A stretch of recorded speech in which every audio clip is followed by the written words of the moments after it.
Hi guys, welcome to the channel mister Shreefit. ನಿನ್ನೆ rest day ಆಗಿರೋದ್ರಿಂದ ನಾನು ಯಾವುದೇ ತರ ವಿಡಿಯೋ ಮಾಡಿಲ್ಲ. ಸೊ ಇವತ್ತು ಕಂಪ್ಲೀಟ್ ಆಗಿ ಸ್ಟ್ರೆಚಿಂಗ್ ಅಂಡ್ ಸ್ವಲ್ಪ ಕಾರ್ಡಿಯೋ ಆಡ್ ಮಾಡಿದ್ದೀನಿ. ಜಿಮ್ಗೆ ಹೋಗಿ ಹೆವಿ ವೆಯ್ಟ್ ಲಿಫ್ಟ್ ಮಾಡ್ತೀರಾ, ಸ್ವೆಟ್ ಸೋರಿಸ್ತೀರಾ, but one important thing ignore ಮಾಡ್ತಿದ್ದೀರಾ, ಅದೇ ಸ್ಟ್ರೆಚಿಂಗ್ ಮಿಸ್ ಮಾಡೋದ್ರಿಂದ ನೆಕ್ಸ್ಟ್ ಡೇ ಏನಾಗುತ್ತೆ, ಬಾಡಿ ಫುಲ್ ಟೈಟ್, ಇಲ್ಲಾಂದ್ರೆ ಸ್ಟಿಫ್ನೆಸ್, ಸಮ್ಟೈಮ್ಸ್ ಪೇನ್ ಸಹ ಫೀಲ್ ಆಗ್ತೀರಾ. ಪ್ರಾಬ್ಲಮ್ ವರ್ಕೌಟ್ ಅಲ್ಲ, ಪ್ರಾಬ್ಲಮ್ ಸ್ಟ್ರೆಚಿಂಗ್ ಸ್ಕಿಪ್ ಮಾಡೋದ್ರಿಂದ ಬರುತ್ತೆ. ಇವತ್ತು ನಾನು ಸಿಂಪಲ್ ಆಗಿ ಒಂದು 5 ಪಾಯಿಂಟ್ಸ್ ಯೂಸ್ ಮಾಡ್ಕೊಂಡು ನಿಮಗೆ ಸ್ಟ್ರೆಚಿಂಗ್ ಯಾಕೆ ಇಂಪಾರ್ಟೆಂಟ್ ಅಂತ ಹೇಳಿ ಎಕ್ಸ್ಪ್ಲೇನ್ ಮಾಡ್ತೀನಿ. ಫಸ್ಟ್ ಆಫ್ ಆಲ್, ಸ್ಟ್ರೆಚಿಂಗ್ ಅಂದ್ರೆ ಏನು? ಸ್ಟ್ರೆಚಿಂಗ್ ಅಂದ್ರೆ ಮಸಲ್ ನ ಸ್ಲೋ ಆಗಿ ಲೆಂತ್ ಮಾಡಿ ಫ್ಯೂ ಸೆಕೆಂಡ್ಸ್ ಅದೇ ಪೊಸಿಷನ್ ಅಲ್ಲಿ ಹೋಲ್ಡ್ ಮಾಡೋದು. ಯಾಕಂದ್ರೆ when we train muscles contract ಆಗುತ್ತೆ, ಆಫ್ಟರ್ ವರ್ಕೌಟ್ ಅದು ಟೈಟ್ ಆಗಿ ಇರುತ್ತೆ. ಸ್ಟ್ರೆಚಿಂಗ್ ಹೆಲ್ಪ್ ಮಾಡುತ್ತೆ ಮಸಲ್ಸ್ ರಿಲ್ಯಾಕ್ಸ್ ಆಗೋದಕ್ಕೆ ಮತ್ತೆ ನಾರ್ಮಲ್ ಪೊಸಿಷನ್ ಗೆ ಬರೋದಕ್ಕೆ. ಸೊ ಇದರಿಂದ ಏನಪ್ಪಾ ಅಡ್ವಾಂಟೇಜ್ ಅಂತ ಹೇಳಿದ್ರೆ, ಫಸ್ಟ್ ಒನ್ ರೆಡ್ಯೂಸಸ್ ಟೈಟ್ನೆಸ್. ಅಂದ್ರೆ ವರ್ಕೌಟ್ ಆದ್ಮೇಲೆ ಮಸಲ್ ಟೈಟ್ ಆಗೋದು ನಾರ್ಮಲ್. ಲೆಗ್ ಡೇ ಆದ್ಮೇಲೆ ಹ್ಯಾಮ್ಸ್ಟ್ರಿಂಗ್ಸ್ ಟೈಟ್ ಆಗೋದು, ಇಲ್ಲಾಂದ್ರೆ ಚೆಸ್ಟ್ ಡೇ ಆದ್ಮೇಲೆ ಚೆಸ್ಟ್ ಟೈಟ್ ಫೀಲ್ ಆಗೋದು. ಸ್ಟ್ರೆಚಿಂಗ್ ಮಾಡೋದ್ರಿಂದ ಸ್ಟಿಫ್ನೆಸ್ ಕಮ್ಮಿ ಆಗುತ್ತೆ. ಸೊ ನೆಕ್ಸ್ಟ್ ಡೇ ಮಾರ್ನಿಂಗ್ ನಿಮ್ ಬಾಡಿ ಸ್ಟಿಫ್ ಫೀಲ್ ಆಗೋದಿಲ್ಲ. ಸಿಂಪಲ್ ಆಗಿ ಹೇಳ್ಬೇಕು ಅಂತ ಹೇಳಿದ್ರೆ,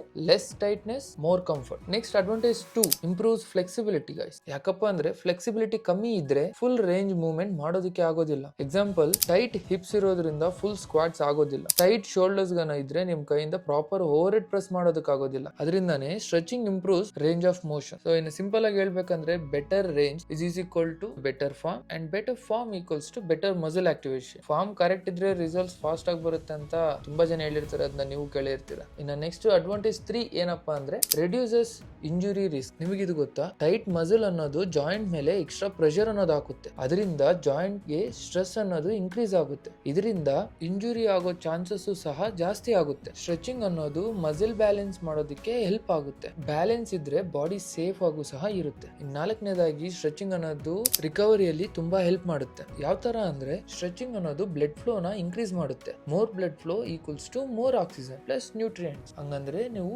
ಫಾಸ್ಟ್ ಆಗಿ ರಿಕವರಿ ಆಗ್ತೀರಾ. ಯಾಕಂದ್ರೆ ಒಂದು ನೆನ್ಪಿಟ್ಕೊಳ್ಳಿ, ಮಸಲ್ ಗ್ರೋತ್ ಅನ್ನೋದು ಜಿಮ್ ಅಲ್ಲ, ರಿಕವರಿ ಟೈಮ್ ಅಲ್ಲಿ ಆಗುತ್ತೆ. ಇನ್ನು ಕೊನೆಯದಾಗಿ 5ನೇದು, ಇಂಪ್ರೂವ್ಸ್ ಪೋಸ್ಚರ್. ಇನ್ನು ನಮ್ಮ ಡೈಲಿ ಲೈಫ್ ಅಲ್ಲಿ ನೋಡಿದ್ರೆ, ಕೂತ್ಕೊಂಡು ಫೋನ್ ಯೂಸ್ ಮಾಡೋದು, ಇಲ್ಲಾಂದ್ರೆ ಲ್ಯಾಪ್ಟಾಪ್ ವರ್ಕ್ ಮಾಡೋದು, ಇಲ್ಲಾಂದ್ರೆ 8 to 9 ಅವರ್ಸ್ ಸಿಟ್ಟಿಂಗ್ ಜಾಬ್ ಅನ್ನೋದು ಮಾಡ್ತಿರ್ತಾರೆ. ಇದರಿಂದ ಚೆಸ್ಟ್ ಆರ್ ಹಿಪ್ಸ್ ಅನ್ನೋ ಟೈಟ್ ಆಗಿ ಫೀಲ್ ಆಗೋದು, ಇಲ್ಲ ವೀಕ್ ಬ್ಯಾಕ್ ಅನ್ನೋದು ಡೆವಲಪ್ ಆಗಿರುತ್ತೆ. ಸ್ಟ್ರೆಚಿಂಗ್ ಅನ್ನೋದು ಪೋಸ್ಚರ್ ನ ತುಂಬಾ ಇಂಪ್ರೂವ್ ಮಾಡುತ್ತೆ. ನಿಮಗೆ ಒಳ್ಳೆ ಪೋಸ್ಚರ್ ಐತೆ ಅಂತ ಹೇಳಿದ್ರೆ ನೀವು ತುಂಬಾ ಕಾನ್ಫಿಡೆಂಟ್ ಆಗಿ ಕಾಣಿಸ್ತೀರಾ. ತುಂಬಾ ಕಾನ್ಫಿಡೆಂಟ್ ಆಗಿ ಕಾಣಿಸ್ತಿದ್ದೀರಾ ಅಂದ್ರೆ ನಿಮ್ಮ ಪ್ರೆಸೆನ್ಸ್ ಅನ್ನೋದು ಸಹ ತುಂಬಾ ಪವರ್ಫುಲ್ ಆಗಿ ಜನಕ್ಕೆ ಕಾಣಿಸುತ್ತೆ. ಎಲ್ಲ ಓಕೆ, ಬಟ್ ಯಾವಾಗ ಸ್ಟ್ರೆಚಿಂಗ್ ಮಾಡಬೇಕು ಅಂತ ನಿಮ್ಗೆ ಯಾವಾಗಾದ್ರೂ ಗೊತ್ತಾ?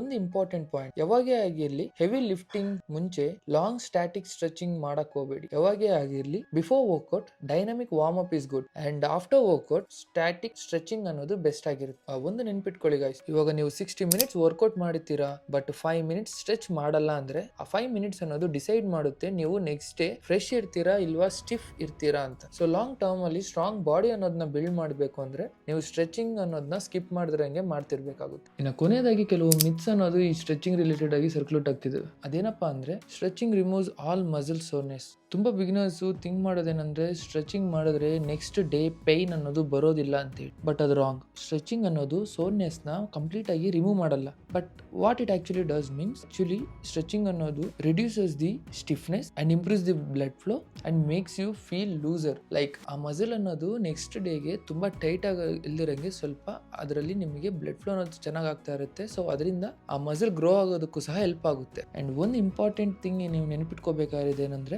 Stretching is not A magic pain killer. ಅದು ನಿಮಗೆ ಒಂಥರ ಸಪೋರ್ಟಿವ್ ಸಿಸ್ಟಮ್ ಅಷ್ಟೇ. ಇನ್ನು ಸ್ವಲ್ಪ ಜನ ಅನ್ಕೊಂತಾರೆ ಸ್ಟ್ರೆಚಿಂಗ್ ಅನ್ನೋದು ಓನ್ಲಿ ಬಿಗಿನರ್ಸ್ ಬೇಕಾಗಿರೋದು ಅಂತ. ಆಕ್ಚುಲಿ ಹೇಳ್ಬೇಕಂದ್ರೆ, advanced lifters actually need stretching more. ಯಾಕಪ್ಪ ಅಂದ್ರೆ ಅವರು ಹೆವಿಯಾಗಿ ವೆಯ್ಟ್ಸ್ ಅನ್ನೋದನ್ನ ಲಿಫ್ಟ್ ಮಾಡ್ತಾರೆ, ಅಂಡ್ ಮೋರ್ ಮಸಲ್ ಟೈಟ್ನೆಸ್ ಅನ್ನೋದು ಕ್ರಿಯೇಟ್ ಆಗೋ ಚಾನ್ಸಸ್ ಇರುತ್ತೆ, ಅಂಡ್ ಮೋರ್ ಸ್ಟ್ರೆಸ್ ಅನ್ನೋದು ಜಾಯಿಂಟ್ಸ್ ಮೇಲೆ ಬರೋ ಚಾನ್ಸಸ್ ಇರುತ್ತೆ. ಸೊ ಅದರಿಂದ ಸ್ಟ್ರೆಚಿಂಗ್ ಅನ್ನೋದು ಇಂಪಾರ್ಟೆಂಟ್. ಸೊ ಟೈಟ್ ಬಾಡಿ ಮೇಲೆ ಹೆವಿ ವೆಯ್ಟ್ ಹಾಕಿದ್ರೆ ಇಂಜುರಿ ಪಕ್ಕ ಆಗೋ ಚಾನ್ಸಸ್ ಇರುತ್ತೆ. ಸಿಂಪಲ್ ಆಗಿ ಹೇಳ್ಬೇಕು ಅಂತ ಹೇಳಿದ್ರೆ, ಸ್ಟ್ರೆಚಿಂಗ್ ಅನ್ನೋದು ಒಂಥರ ಲಾಂಗ್ ಟರ್ಮ್ ಇನ್ವೆಸ್ಟ್ಮೆಂಟ್ ಇದ್ದಂಗೆ. ಅಂಡ್ ಇನ್ನು ಕೆಲವರಂತೂ ಸ್ಟ್ರೆಚಿಂಗ್ ಅನ್ನೋದು ತುಂಬಾ ಟೈಮ್ ತಗೊಳುತ್ತೆ ಅಂತ ಹೇಳ್ಬಿಟ್ಟು ಮಾಡಿದ್ರಂಗೆ ಸ್ಕಿಪ್ ಮಾಡ್ತಿರ್ತಾರೆ.